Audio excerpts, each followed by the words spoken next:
Morning. భారతీయ cements సమర్పిస్తున్న business breakfast షోకి స్వాగతం. ఏషియన్ మార్కెట్స్లో ఒక ఇంక్రీజ్డ్ రిస్క్ ఎపిటైట్ కనిపిస్తోంది ఈ మంగళవారం ఉదయం. So last night US markets లాభాలతో ముగిశాయి. ఏషియన్ మార్కెట్స్లో కూడా ఒక స్ట్రాంగ్ ట్రేడింగ్ ట్రెండ్ కనిపిస్తుంది. ఎస్ఎక్స్ నిఫ్టీ సుమారుగా 30 పాయింట్ల లాభంతో 7900 లెవెల్ పైన ట్రేడ్ అవుతోంది. సో లాస్ట్ నైట్ యూఎస్ మార్కెట్స్ను యాపిల్ షేర్లు లీడ్ చేశాయి, in addition to of course energy స్టాక్స్తో పాటు. సో యాపిల్లో market guru Warren Buffett $1 billion almost 9.8 million shares కొన్నారు నిన్న. దీంతో యాపిల్ షేర్స్ 3% కంటే ఎక్కువ లాభపడటం చూసాం. సో నాస్డాక్ క్లియర్గా అవుట్ పర్ఫామ్ చేసింది tech index. Nasdaq Warren Buffett IT స్టాక్స్కి ఆయన నార్మల్గా దూరంగా ఉంటారు. అంతకుముందు ఒకసారి ఐబిఎం షేర్లు కొనుగోలు చేశారు, ఇప్పుడు యాపిల్ షేర్స్ ఫ్రెష్గా ఆయన కొనుగోలు చేయడం ఒక విశేషంగా భావించవచ్చు. సో టెక్నాలజీ సెక్టర్ పట్ల ఆయన అవుట్లుక్ ఏమైనా మారిందా అన్న సంశయం ఇక్కడ కలుగుతోంది. So Apple shares of course ప్రస్తుతం యాపిల్ CEO ఎవరైతే ఉన్నారో టిమ్ కుక్, ఆయన ఇండియా చైనా పర్యటన కోసం బయలుదేరారు. సో ఇండియా చైనా వరల్డ్లో ఇప్పుడు largest growing mobile markets. So వాళ్ళ ఐఫోన్ సేల్స్ కోసం ఈ రెండు కంట్రీస్ మీద బహుశా యాపిల్ భవిష్యత్తులో ఆధారపడి.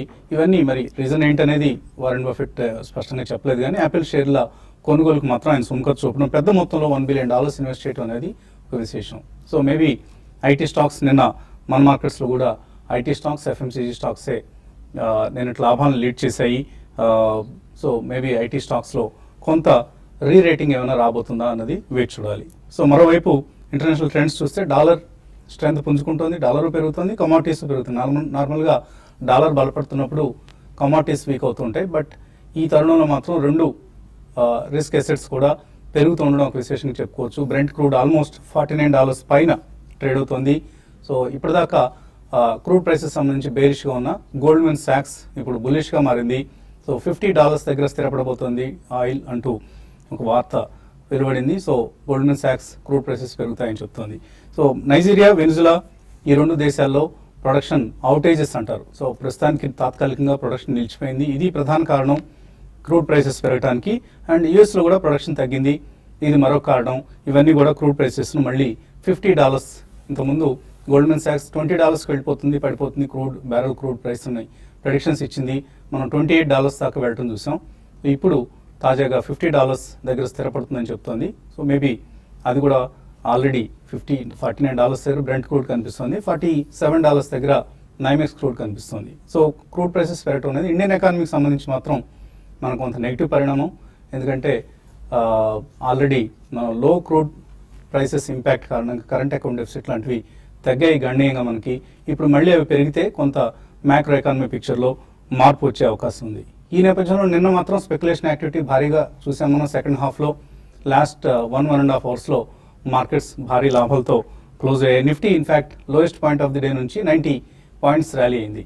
సో బ్యాంక్ నిఫ్టీ కూడా 300 పాయింట్స్ ర్యాలీ అయింది. సో నిఫ్టీ 200 మూవింగ్ యావరేజ్ సమీపంలో ఉన్న లెవెల్ నుంచి ఒక 100 పాయింట్స్ పెరగడం అనేది ఒక విశేషంగా చెప్పుకోవచ్చు నిన్నటి ట్రేడింగ్కి సంబంధించి. బట్ దీనికి అంతగా డెలివరీస్ సహకరించలేదని చెప్పుకోవాలి. ఎందుకంటే FIS, DIS ఇద్దరు కూడా స్వల్ప మొత్తంలో నిన్న నెట్ సెల్లర్స్గా ఉన్నారు మనకు. సో వీళ్ళిద్దరూ సెల్లర్స్గా ఉన్నప్పుడు ఓన్లీ ట్రేడింగ్ యాక్టివిటీ కారణంగానే నిఫ్టీ, సెన్సెక్స్ అలాగే బ్యాంక్ నిఫ్టీ లాంటివి లాభపడ్డాయని చెప్పుకోవచ్చు. ఎందుకంటే PSU బ్యాంక్ స్టాక్స్ అన్నీ కూడా నిన్న చాలా స్ట్రాంగ్ సెల్లింగ్ ప్రెషర్కి లోన్ కావడం చూసాం. Bank of Baroda poor results కారణంగా 8% నష్టపోయింది. Union bank 6%, SBI 4.4%, Canara bank 4%, ఇలా సిండికేట్ బ్యాంక్, అలహాబాద్ బ్యాంక్, ఏ బ్యాంక్ తీసుకున్నా కూడా వీక్గా క్లోజ్ అయ్యాయి. అయితే కొంత మనం డెలివరీ బేస్డ్ బయింగ్ చూసాం. HDFC ట్విన్స్ అంటే HDFC బ్యాంక్ కూడా, అలాగే ITC, ఈ ప్రధానంగా ఈ మూడు కౌంటర్లే నిన్న ఆల్మోస్ట్ ఒక అండ్ ఐటీ స్టాక్స్లో of course Infosys and TCS ఇవన్నీ కూడా ఒక 75% ఆఫ్ ది ర్యాలీకి ఇండెక్స్ పరంగా. సో ఇండెక్స్ మేనేజ్మెంట్ జరిగింది నిన్న మరో మాటలో చెప్పాలంటే. ఎందుకంటే ఎక్స్పైరీ డే సమీపిస్తుంది మనకు. సో ఎక్స్పైరీ సమీపిస్తున్న కొద్దీ కొంత ఇండెక్స్లో అటు ఇటు మార్పులు చూస్తూ ఉంటాం, long short positions square up కారణంగా. సో మనం ఈ నిన్నటి ర్యాలీని ఒక బెంచ్ మార్క్గా, ఒక బారోమీటర్గా మనం తీసుకోలేం. బట్ ఓవరాల్గా బై అండ్ డిక్లైన్స్ అన్న పద్ధతిని ట్రేడర్స్ కావచ్చు, ఇన్వెస్టర్స్ కావచ్చు ఫాలో అవుతున్న సమయం ఇది మనకు ప్రధానంగా కనిపిస్తున్న ట్రెండ్ కూడా. మార్కెట్స్ పరిస్థితి గురించి మాట్లాడేందుకు మనతో ఎనలిస్ట్ సిద్ధంగా ఉన్నారు. సో నిన్న కొంత అనూహ్యంగా మార్కెట్స్ భారీగా పెరగడం చూసాం. అండ్ బట్ అంతగా బ్రాడ్ బేస్డ్గా అనిపించలేదు. మిడ్ క్యాప్స్లో స్మాల్ క్యాప్స్ అంతగా మనం ర్యాలీ చూడలేదు. సో హైయర్ లెవెల్స్ దగ్గర మూమెంటం గెయిన్ చేసే పరిస్థితి కనిపిస్తుందా, లేకపోతే ఈసారి కూడా ఎప్పటిలాగానే 7950 లాంటి సమీపంలో రెసిస్టెన్స్ ఫేస్ చేసి వెనక్కి వచ్చేస్తుంది అనుకుంటున్నారు?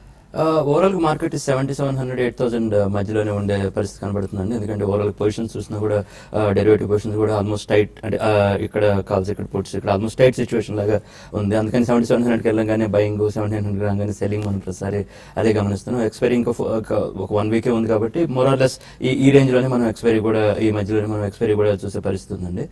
ఇక స్టాక్ స్పెసిఫిక్ వస్తే మీరు అన్నట్టు యాక్చువల్ బయింగ్ నేను చాలా తక్కువ, ఓన్లీ ఇండెక్స్ రిలేటెడ్ బయింగ్ అనే చెప్పుకోవాలి. సో ఆ రకంగా చూస్తే ఇంకొద్ది కూడా మార్కెట్ ఈవెన్చువల్గా ఈ ఎక్స్పైరీ తర్వాత మళ్ళీ ఇంకోసారి ఏదన్నా డౌన్ ట్రెండ్కి వెళ్తుందా అని చెప్పేసి ఉంటుంది. పిఎస్యూ బ్యాంక్ రిజల్ట్స్ వచ్చినప్పుడు కొద్దిగా మార్కెట్ ప్రెషర్లోకి వస్తుంది అనుకున్నాం మనం. అలానే స్టాక్స్ అన్ని కూడా most of the stocks bank of Baroda అయినా నేను చాలా ఒత్తిడికి గురవడం చూసాం. ఆల్మోస్ట్ 9-10% దాకా పట్టడం చూసాం. అది ఆ ట్రెండ్ ఇంకా కొంచెం కంటిన్యూ అవుతుందనే చెప్పుకోవాలండి. బ్యాంక్ నిఫ్టీ అవుట్ పర్ఫామ్ చేసినా కూడా ప్రైవేట్ సెక్టర్ బ్యాంక్స్ వల్ల అవుట్ పర్ఫామ్ చేస్తున్నాం, కానీ పిఎస్యూ బ్యాంక్స్ వల్ల చేయడం కష్టమని అనిపిస్తుంది ఈ మూమెంట్లో. సో నెక్స్ట్ 15 days కూడా రిజల్ట్స్ సీజనే కాబట్టి ఐసిఐసిఐ బ్యాంక్ లో కూడా డెలివరీ బేస్డ్ సెల్లింగ్ వచ్చింది.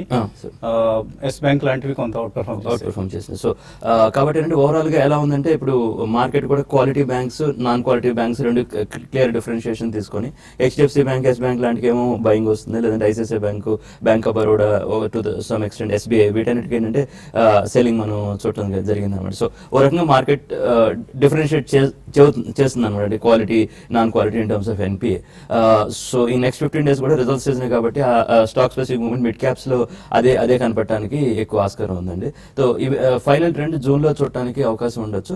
సో మే అంటారు ఈ రేంజ్ అని ఉంటుంది +or- -100 అనే. కానీ ఇక్కడ అంటే ట్రేడర్స్ కి కొద్దిగా ఆపర్చునిటీస్ దొరుకుతాయి, కానీ ఇన్వెస్టర్స్ కి అంటే చాలా స్ట్రాంగ్ ర్యాలీస్ ఉండకపోవచ్చు నెక్స్ట్ 10 days లో అనేది ఉద్దేశం ఎక్స్పైరీ వరకు. సో ట్రేడర్స్ కి ఎటువంటి ఐడియాస్ ఇస్తారు వాళ్ళు? ఈ రోజు పరంగా చెప్పాలంటే మార్కెట్స్ ఈ రోజు గ్యాప్ అప్ ఓపెన్ అయినాక అయితే ఎంతవరకు సస్టైన్ అవుతాయా అని హయ్యర్ లెవెల్స్ లో అనేది చూడాలి. ఎందుకంటే మార్కెట్స్ కి నిన్న చూసాము ఒక టెక్నికల్ గా 50 days మూవింగ్ యావరేజ్ బిలో ఉండి ఒక టైంలో నిఫ్టీ 40 points మైనస్ లో ఉండి అక్కడ నుంచి రికవరీ కావడం అనేది కొంచెం సర్ప్రైజింగే. బట్ ఇటువంటి రివర్స్ లో కూడా అవడానికి కూడా అవకాశం ఉంటుంది. అయితే నిఫ్టీకి 7880 అండ్ 7900 దగ్గర ఈ రోజు ఇంట్రాడే రెసిస్టెన్స్ లో ఫేస్ చేసే అవకాశం ఉంది. అది కానీ క్రాస్ కాగలిగితే నిఫ్టీ టువర్డ్స్ 8000 వరకు వెళ్ళొచ్చు. అయితే నిఫ్టీకి మనకి లాంగ్ టర్మ్ అంటే లాస్ట్ ఒక 5-6 సందర్భాల్లో మనం చూసాం 7950 అండ్ 7980 దగ్గరికి వచ్చి మళ్ళీ రివర్స్ ప్యాటర్న్ ఏర్పడుతుంది. బట్ ఏదైనా కూడా ఏంటంటే అక్కడికి వచ్చినప్పుడు సెల్లింగ్ క్లోజర్ గా 7720 7780 దగ్గరికి వచ్చినప్పుడు బయింగ్ అనేది మనం చూస్తున్నాం గత కొన్ని రోజులుగా.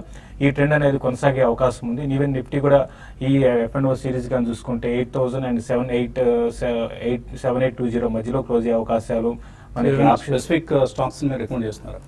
స్పెసిఫిక్ స్టాక్స్ అంటే డే ట్రేడింగ్ పరంగా చెప్పాలంటే యాక్సిస్ బ్యాంక్ అని ఒకటి బై చేయమని చెప్తాను. అదేవిధంగా పొజిషనల్ ట్రేడర్స్ మాత్రం ఎస్కేఎస్ మైక్రో ఫైనాన్స్ ని ఈ రోజు కాకపోయినా 1 or 2 days డిప్ వచ్చినప్పుడల్లా బై చేసుకొని, అంటే 600 ఆ లెవెల్కి వచ్చినప్పుడు బై చేసుకోమంటాను. 660 దాకా ఫ్యూచర్లో నెక్స్ట్ కమింగ్ డేస్లో పెరగడానికి అవకాశం ఉంది.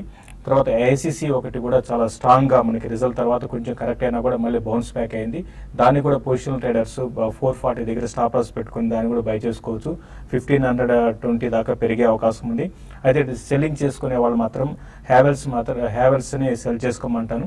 తర్వాత కమాడిటీ స్టాక్స్ కూడా కొంత నిన్న వీక్గా ఉన్నాయి. బట్ ఈ రోజు హిండాల్కో కొంచెం డే ట్రేడింగ్ చేసుకునే వాళ్ళు హిండాల్కోలో బయింగ్ పొజిషన్ తీసుకోమంటాను. తర్వాత బ్యాంక్ నిఫ్టీ విషయానికి వస్తే నిన్న రికవరీ చూసాము. తర్వాత ఈ రోజు ప్రైవేట్ బ్యాంక్స్లో కూడా ప్రైవేట్ బ్యాంక్స్తో పాటు కొన్ని పిఎస్యూ బ్యాంక్స్లో కూడా కొంచెం ఓవర్సోల్డ్లో ఉన్నవి కూడా పెరగడానికి అవకాశం ఉంది. బ్యాంక్ నిఫ్టీని కూడా ఎవరి డిప్లో ఇంట్రాడే కోసం బై చేయమంటాను. బట్ పొజిషనల్ ట్రేడర్స్ మాత్రం బ్యాంక్ నిఫ్టీని అవాయిడ్ చేయండి, ఎందుకంటే పిఎస్యూ బ్యాంక్స్ ఇదే విధంగా వీక్నెస్ ఉన్నాయి కాబట్టి. బట్ ఓవరాల్ ట్రెండ్ పరంగా చెప్పాలంటే ఈరోజు కొంత అప్ ట్రెండ్ కొనసాగే అవకాశం ఉంది. సెకండ్ హాఫ్లో చూడాలి. సెకండ్ హాఫ్లో మాత్రం మార్కెట్ హైయర్ లెవెల్ సస్టైన్ కాకపోతే intraday positions, long positions cut చేయమని చెప్తాను. సో జనవరిలో $27 టచ్ చేసిన క్రూడ్ ప్రైజెస్ ఇప్పుడు $50కి మళ్ళీ వచ్చేసాయి. అంటే almost 80% gain with in just 5 months. So ఇది ఇంటర్నేషనల్గా క్రూడ్ ప్రైసెస్లో చూస్తున్న మూమెంటం. మ్యూచువల్ ఫండ్స్లో ఇవాళ ఎటువంటి స్కీమ్ని మీరు రికమెండ్ చేస్తున్నారు? ఈరోజు మిడ్ క్యాప్ ఫండ్ అండి, Mirae Asset emerging blue chip fund. ఇది 2010లో స్టార్ట్ అయిన fund and Nifty mid cap 100కి బెంచ్ మార్క్ అయిన ఫండ్. అండ్ ఈ ఫండ్లో top 100 companies by market capitalisation ఏవైతే ఉంటుందో అందులో 35% వరకు ఇన్వెస్ట్మెంట్ చేస్తారు as per fund mandate, and మిగతా 65% beyond top 100 companies by market capitalisation. And ఏదైతే చిన్న కంపెనీస్ ఉంటాయో ఆపరేటింగ్ ప్రాఫిట్ 100 crores కంటే తక్కువ ఉంటుందో అలాంటి స్టాక్స్లో ఇన్వెస్ట్మెంట్ చేయబడదు. అండ్ స్టాక్స్ పికప్ చేసేటప్పుడు ఎక్కడైతే high return of capital employed ఉంటుందో, దాంతోపాటు quality of business and growth at reasonable price, అలాంటి స్టాక్స్ ఏవైతే అవైలబుల్ ఉంటాయో జనరల్గా అలాంటి స్టాక్స్ని పికప్ చేయబడుతుంది. అండ్ ఓవరాల్గా పోర్ట్ఫోలియోలో 55 to 60% మిడ్ క్యాప్ స్టాక్స్లో ఇన్వెస్ట్మెంట్ చేయబడుతుంది, and 20 to 25% high large cap stocks and up to 25% small cap స్టాక్స్లో ఇన్వెస్ట్మెంట్ చేయబడుతుంది. జనరల్గా కేటగిరీకి చూసుకుంటే ఈ ఫండ్లో హయ్యర్ మిడ్ క్యాప్ స్టాక్స్లో ఇన్వెస్ట్మెంట్ చేయబడుతుంది. అండ్ 2011 నుంచి చూసుకుంటే బెంచ్ మార్క్ని కానీ పియర్ గ్రూప్ని కానీ కన్సిస్టెంట్గా అండ్ విత్ వెరీ హై మార్జిన్ని బీట్ చేసిన ఫండ్. అండ్ దీని ట్రాక్ రికార్డ్ ఓన్లీ 6 years ఉన్నప్పటికీ కూడా అండ్ ఎక్కువ బిజినెస్ సైకిల్స్ అంటే ఎక్కువ సైకిల్స్ చూడలేదు market cycles, but the performance has been good in the last 6 years. And in terms of sectors, top sectors వచ్చేసి financial services, health care, chemicals and engineering. And top stocks వచ్చేసి Kotak Mahindra bank, HPCL, Torrent pharmaceuticals, IndusInd bank. ఎటువంటి వాళ్ళకి suitable ఇది ఈ fund? ఈ fund mid cap funds లో ఎవరైతే investment చేయాలనుకుంటారో అలాంటి వాళ్ళు చేసుకోవచ్చు అండి. అరౌండ్ 10 to 15% దీన్ని ఎక్స్పోజర్ ఇచ్చుకోవచ్చు అండి ఈ ఫండ్ లో.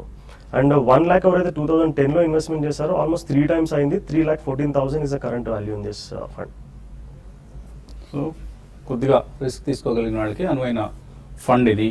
అండ్ అందరి చూపు కూడా ఇప్పుడు ఎల్లుండి వెలువడబోతున్న అసెంబ్లీ ఎన్నికల ఫలితాలు ఎలా ఉంటాయి అన్న అంశంపై అందరి దృష్టి కేంద్రీకృతమైంది. 19th రోజు అసెంబ్లీ 5 రాష్ట్రాల అసెంబ్లీ ఎన్నికల ఫలితాలు వెలువడబోతున్నాయి. నిన్నటి ఎగ్జిట్ పోల్స్ ట్రెండ్స్ కనుక నిజమైతే అస్సాంలో బీజేపీ అధికారంలోకి రాబోతోంది. కేరళ అండ్ అస్సాంలో కాంగ్రెస్ పార్టీ ఓడిపోబోతోంది. అలాగే వెస్ట్ బెంగాల్లో మమతా బెనర్జీ తిరిగి అధికారంలోకి రాబోతున్నారు. తమిళనాడులో అమ్మ జయలలితకి పరాభవం ఎదుర్కోబోతుంది. బహుశా కరుణానిధి అధికారంలోకి వచ్చే అవకాశాన్ని ఎగ్జిట్ పోల్స్ తెలియజేస్తున్నాయి. Of course exit polls maybe some times అవి తప్పు కూడా అవుతుంటాయి. మనం బీహార్లో లాస్ట్ టైం చూసాం, అలాగే తప్పు అయ్యే అవకాశాలు కూడా ఉన్నాయి. బట్ కేరళ, బెంగాల్ లాంటి స్టేట్స్లో ఒకవేళ బీజేపీ బాగా వేయగలుగుతుందా, ఇది ఆసక్తికరమైన అంశం ఇప్పుడు. అండ్ తమిళనాడులో జయలలిత తిరిగి అధికారంలోకి వస్తారా, ఇవి ఇప్పుడు ప్రస్తుతానికి సస్పెన్స్గా ఉన్న అంశాలు. అండ్ రాజ్యసభలో ఇప్పుడు వచ్చే అసెంబ్లీ ఎన్నికల ఫలితాల కారణంగా ఎటువంటి బలాబలాల్లో ఎటువంటి మార్పులు రావు. సో దీనివలన బీజేపీకి కానీ ఇప్పుడున్న మోదీ ప్రభుత్వానికి కానీ పెద్దగా ఏమీ ఉపయోగం లేదు. కాకపోతే క్రమేపీ రాజ్యసభలో బీజేపీ బలం పుంజుకోగలుగుతుందా, ఎన్డీఏ బలం పుంజుకోగలుగుతుందా, అలాగే 2019లో మోడీ తిరిగి అధికారంలోకి వస్తారా, ఇవి ఇప్పుడు మనకు ఎస్పెషల్లీ లాంగ్ టర్మ్ ఇన్వెస్టర్స్ని, లాంగ్ టర్మ్ మార్కెట్ ప్లేయర్స్ని వేధిస్తున్న సమస్యలు. మేబీ వీటికి యూపీ ఎలక్షన్స్ తర్వాత, రాబోయే యూపీ ఎన్నికల తర్వాత కొంత క్లారిటీ వస్తుంది. అప్పటి వరకు మాత్రం ప్రస్తుతానికి పరిస్థితిలో ఎటువంటి మార్పు ఉండదు కేంద్ర ప్రభుత్వ ఈక్వేషన్స్ సంబంధించి. ఇక ఇన్వెస్టర్స్ నుంచి కాల్స్ అలాగే మెయిల్స్ తీసుకునే ముందు కాసేపు ప్రకటనలు.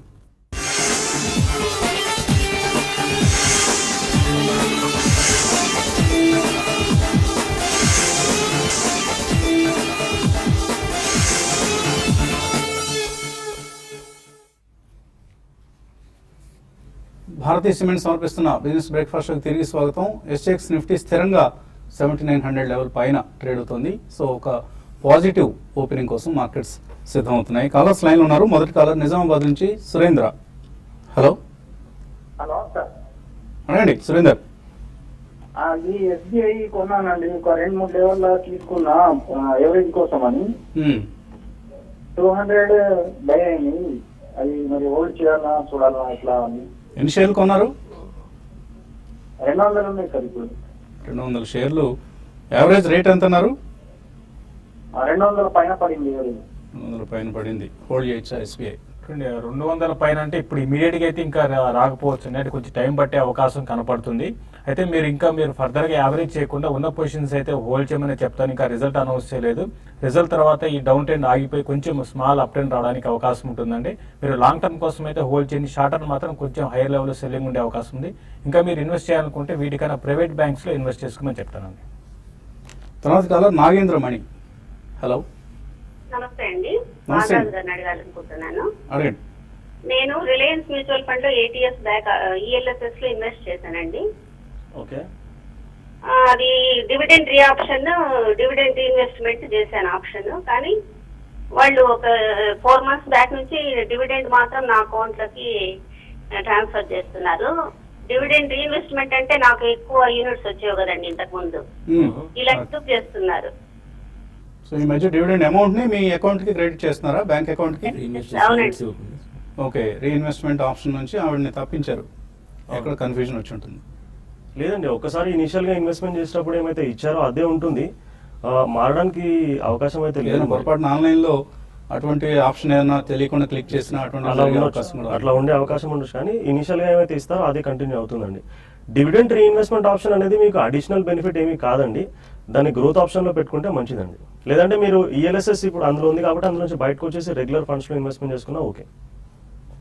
సో మీరు చాలా కాలం అయింది కాబట్టి మీకు రిడెంప్షన్ కూడా అవకాశం ఉంది కాబట్టి ఇక్కడ కొద్దిగా ప్రాఫిట్ బుక్ చేసుకోవచ్చు కూడా. మీరు లాభంలో ఉంటే ప్రాఫిట్ బుక్ చేసుకొని ఇతర ఇంకా బాగా పెర్ఫామ్ చేస్తున్న డైవర్సిఫైడ్ ఈక్విటీ స్కీమ్స్లోను, లార్జ్ క్యాప్ ఈక్విటీ స్కీమ్స్లో ఇన్వెస్ట్ చేసుకోవచ్చు. రైట్.